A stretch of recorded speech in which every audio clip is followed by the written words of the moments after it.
Hello বন্ধুরা, তো এই যে কালকে বাড়িতে গেছিলাম, পেঁপে এনেছি, সাথে একটু মানকচু একটা তুলেছিলাম।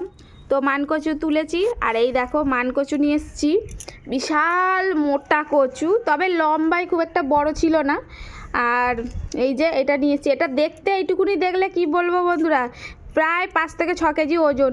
এতটাই ভারী, তোমাদের বলে বোঝাতে পারবো না। তো মোটামুটি এতটা মতন ছিল।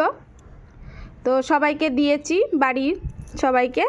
আর আমরাও নিয়ে এসেছি একটু পেঁপে, দুটো পেঁপে বড় বড় দেখে নিয়ে এসেছি, সবাইকে পেঁপে টেপে দিয়ে এসেছি।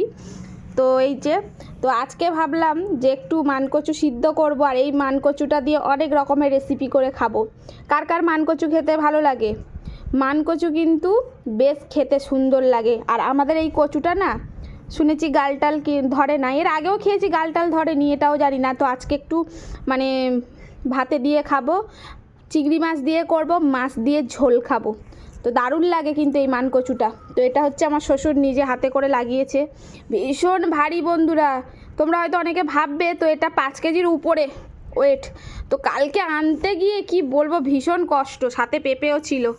তো চলো বন্ধুরা, এর অনেক রকম রেসিপি করব, তোমাদের সঙ্গে শেয়ার করব।